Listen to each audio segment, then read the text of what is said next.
Dear listener, ClockTower is intended for mature audiences and might be inappropriate or possibly triggering to some.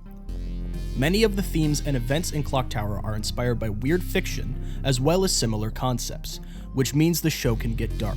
If that isn't something you enjoy, please listen at your own discretion. We here at the ClockTower care about you, so please put your mental health first. Our show will be here when you're ready.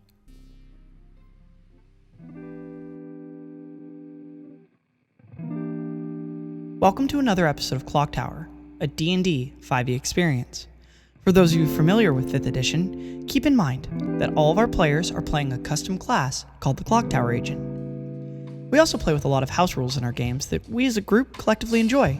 We explain these rules when they come up, so if you're just joining us, you may need to listen to previous episodes just to clear up any confusion. Well, I hope you enjoyed this episode, and welcome to the ClockTower.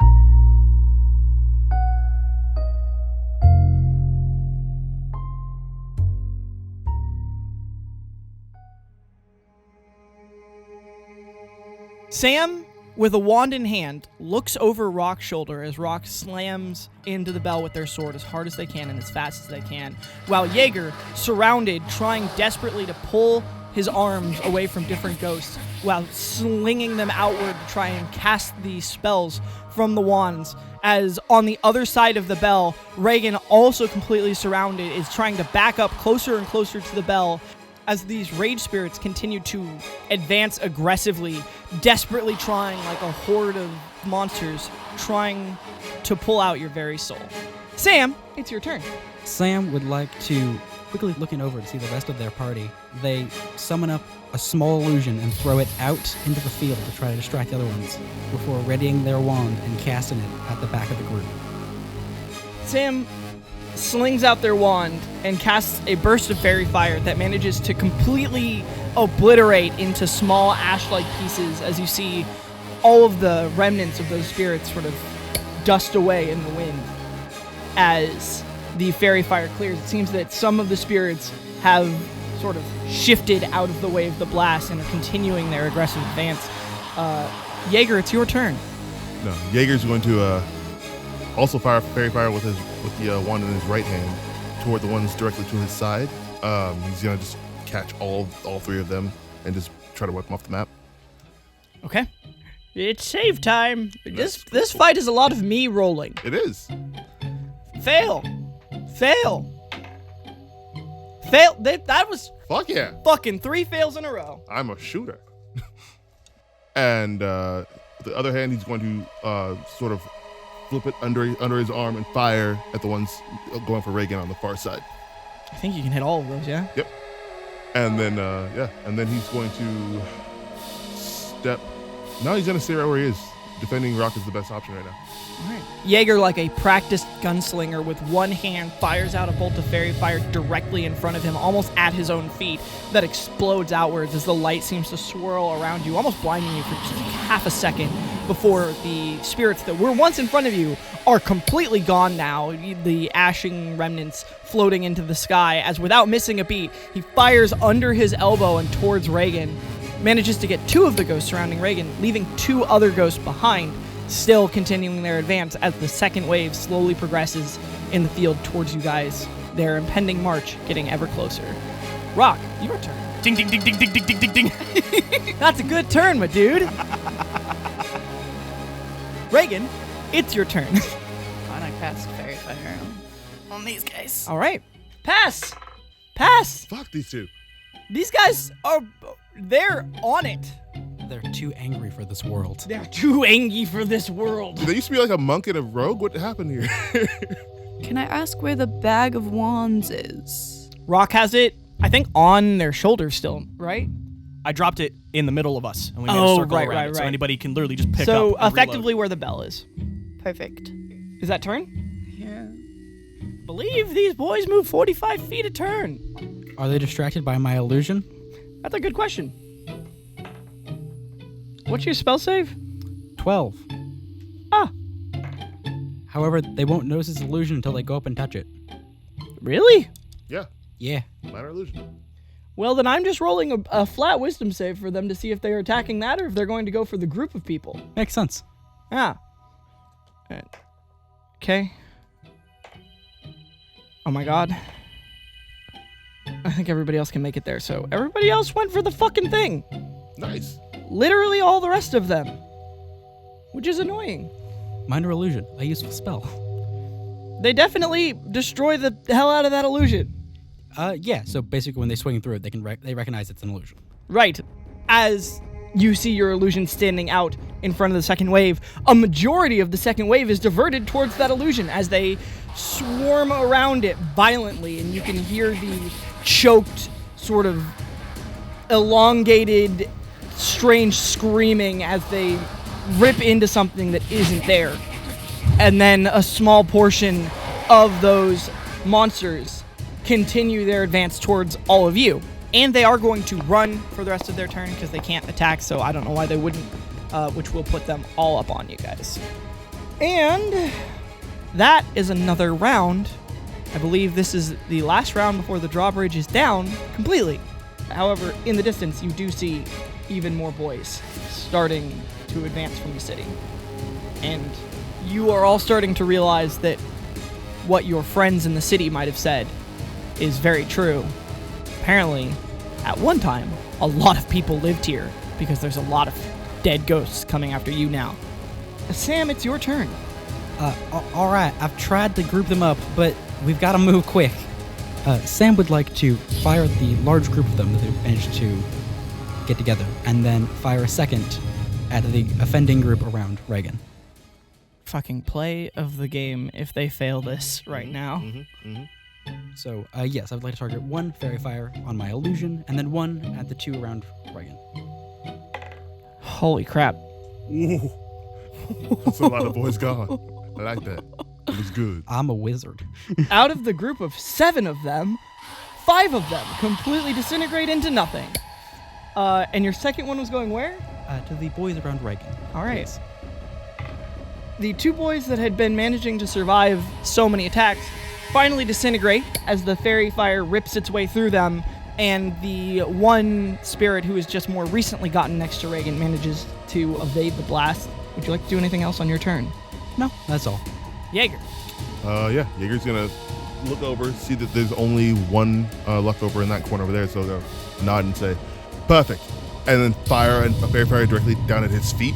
He's gonna just try to take out all the ones that the 4 that are surrounding us at the moment. Out of the 4 surrounding you, you managed to get 2 of them on the blast, but the other 2 seem to be just out of it and managed to evade. And he fires again, trying to take out those 2.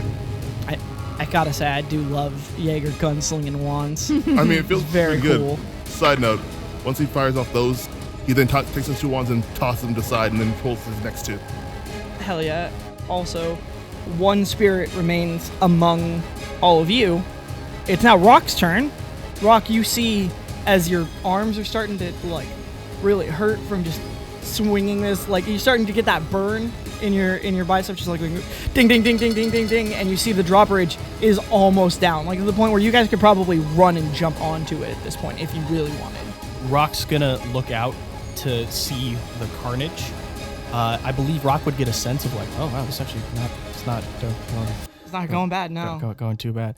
Then, like, just like gripping the hilt of their sword, just like it's like you can hear Rock muttering underneath, but it's like, just like their muscles bulging as much as they possibly can, and just ding, ding, ding, ding, ding, ding, ding, ding. Their eyes are like pulsing within their skull. Ding, ding, ding, ding, ding, ding.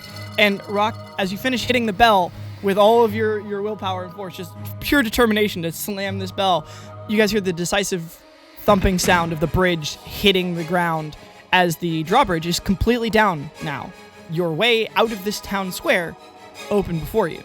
And Reagan, it's your turn. Can you roll a perception check for me? That's a 2. There's a ghost next to you, and that's bad. Yeah. You don't want to get ghosted again. That's bad. It hurt last time a lot. Last time it hurt. Yeah. And that's what you get for a 2. Yep. It's your turn. I would disengage and start booking it. Great. I want to disengage and run. All right. No. Over the drawbridge. Reagan, you pretty easily are making it across that drawbridge right now. And it is now the boys' turn. The hordes of boys that are incoming continue to run towards you guys and will use their full action to move towards you guys. However, the one right next to Reagan is going to use his full action to try and run across the drawbridge.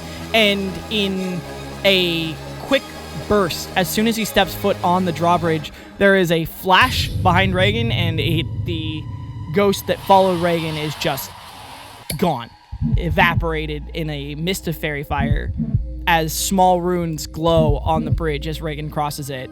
That makes it the boys' turn, who are all running forward, as previously described. Sam, it's your turn.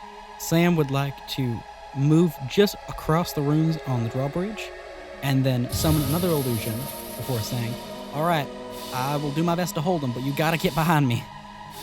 And you're not moving towards the drawbridge on this turn. I'm moving just across the runes on the drawbridge. Okay. And then summoning an illusion just in front of the bell. All right, so you're summoning an illusion and getting ready to cast more. Jaeger? Jaeger turns and runs for the bridge, stands to Sam's right, and has his wands pointed at them to see if they are going to try to cross. You guys are forgetting one very important thing.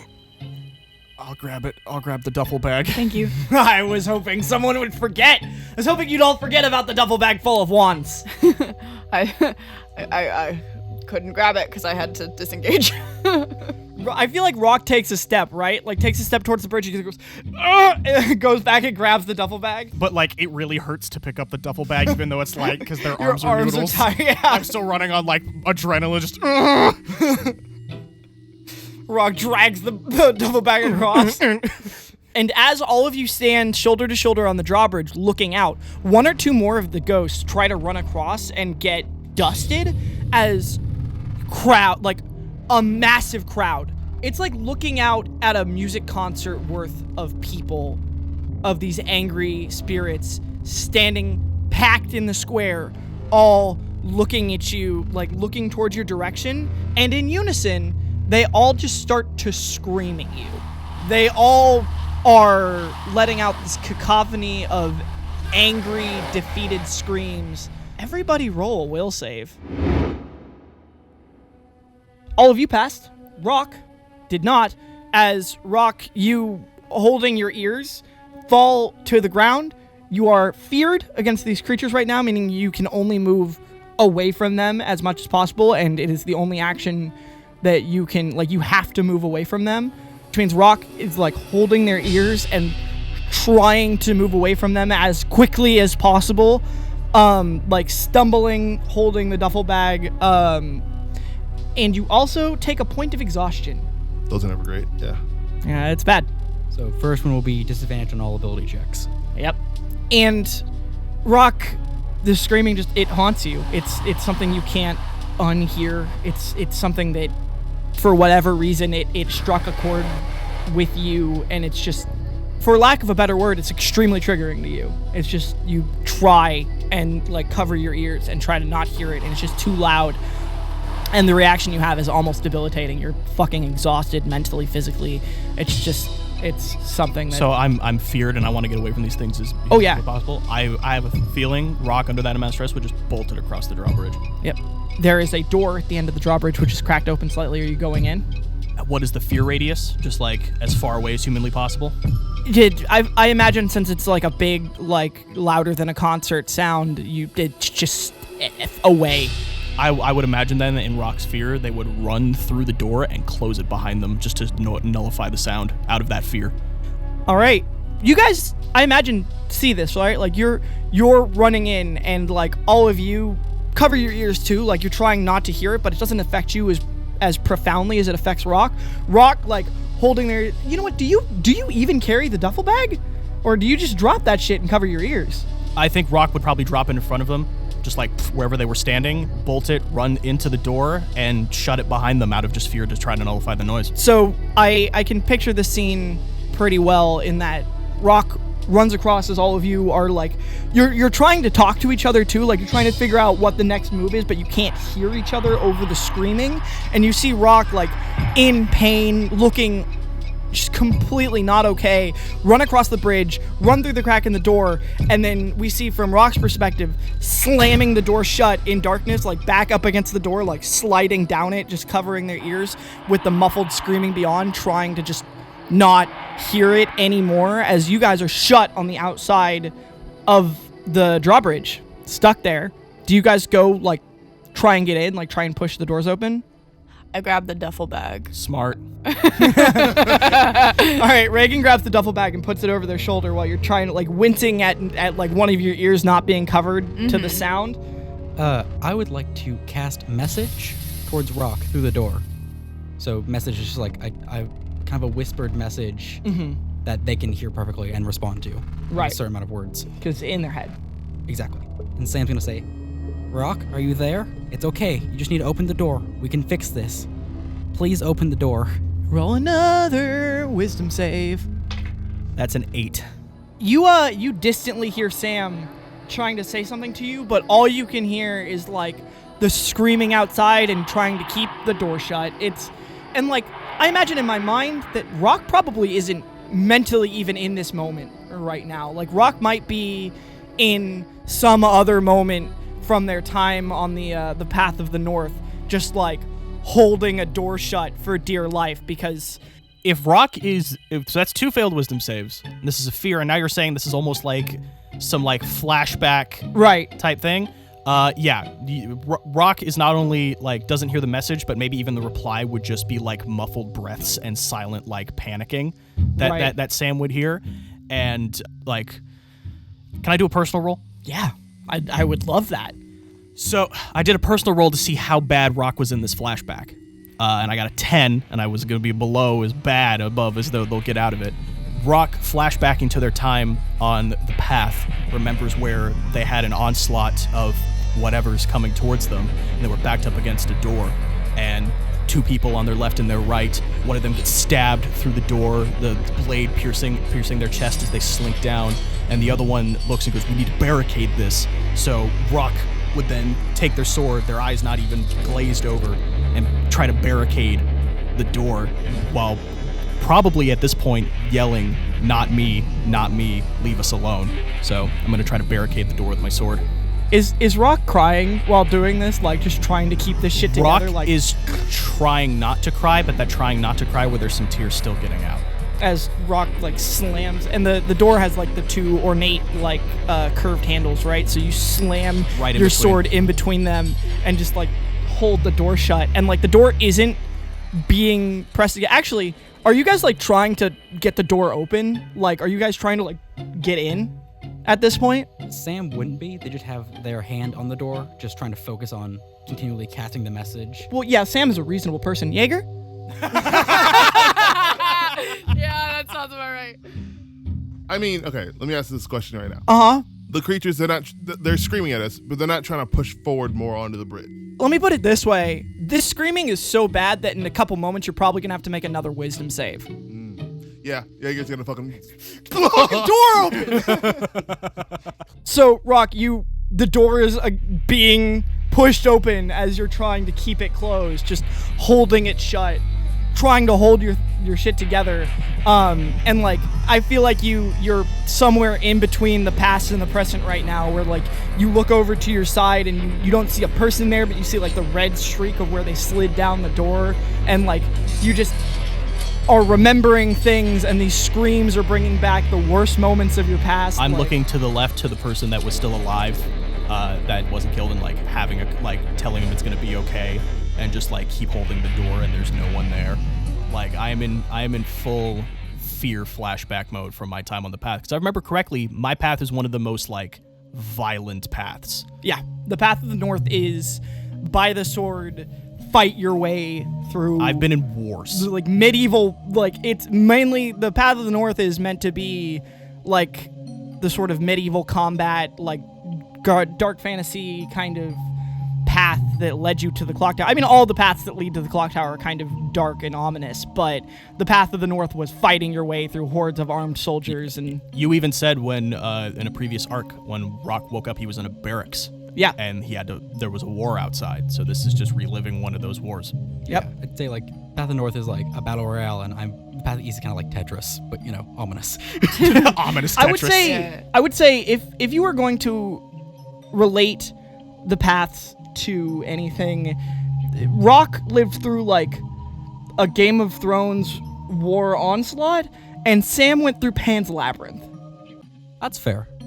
Equally bad in their own ways. Right, that's what I mean. Like, all the paths to the clock tower are supposed to be dark, ominous roads that lead through strange, twisted landscapes. They're just themed differently from Jaeger's path of, like, the desert, the west of, like, gunslinging and using grit to survive, where Reagan's is, like, the Victorian eldritch monsters hiding in the shadows of alleyways, and Sam's weird, twisted, dark fantasy having to use magic to solve puzzles to barely scrape out alive, and Rock's fighting through hordes and hordes of soldiers. You all didn't have a good time from what you can remember of the path that led you to the clock tower. And it seems the more all of you spend time with each other, and the more all of you are coming together as a group, especially after your time reliving a bit of those paths, you're starting to remember them more and more than you did previously, except for maybe Jaeger, who didn't get to relive part of the path that led him to the clock tower. He only saw Lily. So... And things in deep. Yep, his priorities might be a bit different than the rest of yours. However, as Jaeger's trying to kick down the door, and Rock is trying desperately to keep it closed, Reagan, Sam, what are you guys doing? I try and, like, bar Jaeger from kicking at the door and yell, "You gotta let us in, buddy!" Roll a perception check with Perception? disadvantage. Perception with disadvantage, oh joy. Yeah. I mean, you'd have disadvantage anyways because exhaustion. Yikes. Yep. Be glad there isn't double disadvantage. Yeah, that's not a thing. If it was a thing, it'd be brutal as hell. Same roll. That's rare. 13. You hear Reagan saying something, and you don't hear what Reagan is saying, but I will say it's enough for you to roll another wisdom save with disadvantage. Okay. Just hearing Reagan's voice at all. 16. As you're muttering to yourself, or more aptly, you are muttering to the person next to you that it's going to be okay, that you've got this, that you're going to protect them, that it's going to be okay, that just you'll be okay. You remember Reagan as you hear his voice, and you hear vaguely, you can't tell what Reagan's saying, but even hearing Reagan's voice, you remember things from your time together. You remember all of the times Reagan has helped you and been there for you, and you can hear echoes of Reagan's voice in your own memories. And that is enough to kind of bring you back to where you are in this dark room holding the door shut, and you realize in this moment, in a different new kind of fear, that you're holding the door shut on your family outside. I also like to imagine that Rock, looking to the left, sees the person from their past, and then they blink and they're gone, and it's the dark room again. They would rip the sword from the door, sheath it, and like open it as fast and as like egregiously as possible, and still in almost like army commander mode, just going go, go, go, go. And the door swings open. Sam immediately rushes in and kind of steps to the side, but takes a moment just to touch Rock on like the side or the shoulder, wherever they can reach. We're continuing. Rock is just go mode. Rock is in go mode. He recognizes that you are there, but doesn't recognize that you are there. Just, that's a physical person. I need to get everybody in right now before whatever happens next. As Jaeger's backing into the door, he takes 2 final parting shots at the crowd. Just as a final fuck you. All you hear is him going, "Eat my Wandy power, you son of a bitch!" He's like backs into the room. And Reagan, you enter as well? I enter, slam the door behind me, and hug Rock quickly before going in front of him. Rock ain't here right now. Rock is here. Roll wisdom save. What? Roll wisdom save. Oh. Like, physical bodies he needs to save. Doesn't really recognize that you guys are you yet. Reagan maybe, but the rest of you guys, no. 15. Meets beats. Reagan hugging you is a calm moment in a stormy sea. It is one of those things where it shocked you in a different way than everything else going on, and there's like that brief moment of lucidity, of clarity among everything else, and then when Reagan goes back to everything else, to like making sure, like probably with the rest of the group looking around the dark room to try and see what you guys can actually perceive, you're kind of left there without, like, behind everyone else, and that like air of somebody else touching you is still like buzzing around you, and it's sort of set you off differently.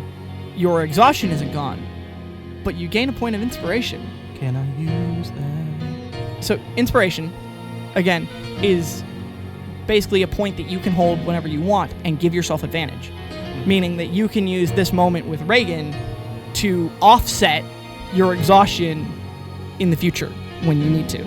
Rock then, kind of coming to almost, would mentally see their family and feel relieved, but then outwardly feel the almost embarrassment and maybe on their side perceived judgment that might not even be there.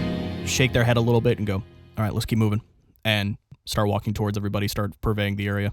As you guys survey the room, you see that the majority of this very large entryway is dark. And Sam, as you walk forward a little bit, you actually kick something on the ground, and as you look down, you see it's a charred log, like a small, good-sized piece of firewood. And then you realize it's part of a larger pile, and there's a small campfire that looks like it's been made up in the foyer of this massive keep. And you see provisions and other supplies that are mostly gone off at this point, stacked in various different piles and things around the campfire. And there are several, like there's a cot and other bedrolls laid around as if this is a point of rest for some other group, some other people who were surviving in this place and must have made it here and survived. Maybe even your friends B and the others who you had met previously, but you're not sure. Sam would like to, noticing the campfire, say, well, let's get some light in here. And then they will cast their dancing light cantrips and then swirl the 4 lights kind of up and around, just shedding light on the area. As you do so, in the center of the room that was previously completely engulfed in shadow, there is a massive statue that goes from the floor all the way to the ceiling of this very, very high, like it's like 100 feet tall. And in the center is a massive statue that goes from the floor all the way up to the ceiling, carved out of like a black stone that has white marble-like streaks from it, like an inverted marble. And it is of a giant clock tower, and perched on top of it with wings spread out is the massive statue of an owl looking down on all of you. And there are, now that the light is swirling around, the light is reflected in the owl's eyes, which seem to be 2 massive glass orbs. So that's what the horologist was talking about. I guess so. I didn't think we'd be home. This doesn't feel like home. You all remember seeing the clock tower in the badly remembered dreamlike vision of the end of your path to the clock tower. The strange roads that eventually led you here. And it looked like this statue, but this statue is wrong to your memory. It's like if somebody tried to describe a dream to somebody else and then that person sculpted it. It's parts of it you know are off, but you couldn't tell what or how to correct it. You just know it's wrong. And for all of you, when you saw the clock tower, there was this air of omnipotence, of knowing, not just that it was your goal, that you needed to get there, that you knew something about it, but that it knew something about you. And there's none of that from the statue. However, from the owl on top of the clock tower, its eyes look and feel as if they are seeing you. So the tower makes sense to me. What's the owl for? The horologist said something about it when we were trying to find you. And when the snake died, there seemed to be an owl in its eyes. Didn't the horologist say that you had to give the owl your pocket watch?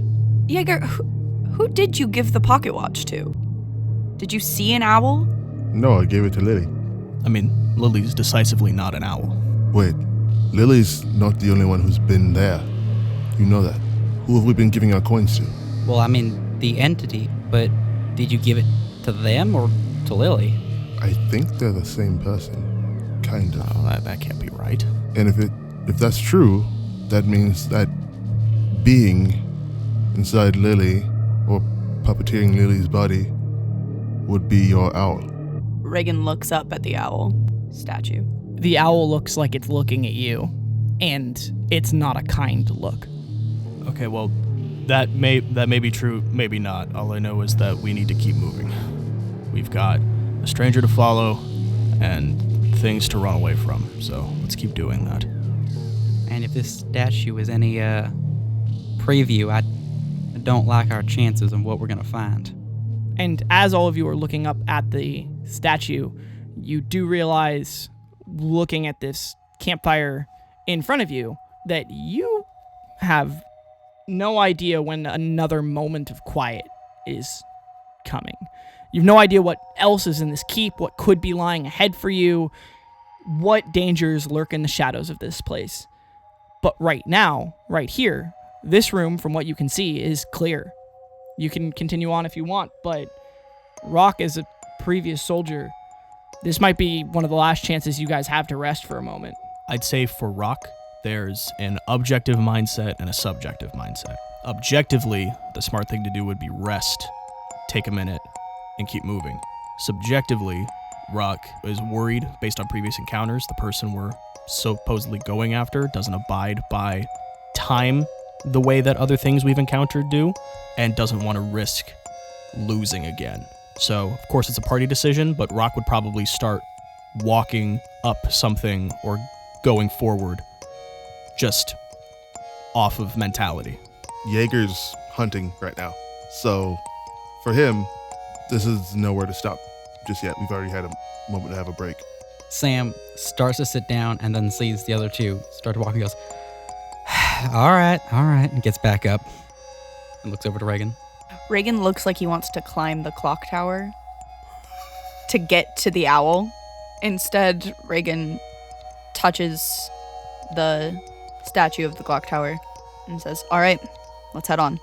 As we're walking, Jaeger's going to take the spent wands he still has in his hands, throw them to the side, and then reach into the bag on Reagan's back and pull out more and start re-upping himself on wands just in case. All right. As you guys go to check the rest of the foyer, there's a lot of different entrances and exits of a lot of different doors that lead to different places. And all of them are barricaded.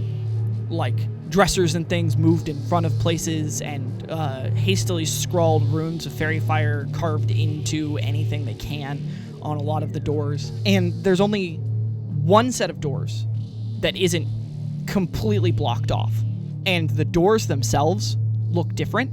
All the other ones are what you would imagine from a medieval keep. They're big wood doors that are barred with iron bands around them to keep the wood pieces together that are riveted closed. And these doors look like they're made out of stone.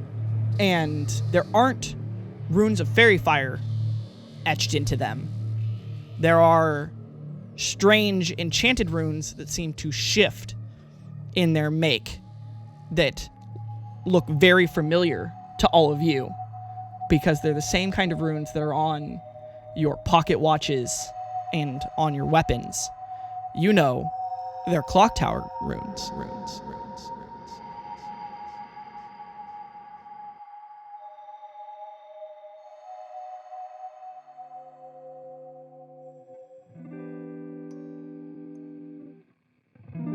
Hey, Ellie again. Thank you for listening. As always, I'd like to thank our producer, Who's, at who's.music, and our Dead Air team for making the episodes what they are. I would also like to thank our sponsor, Alpha Lupine Images, for donating the equipment to help us make more content with better quality. Thank you to Darbii, Cal, Parker, and Trent for their great performances. As always, thanks again for listening.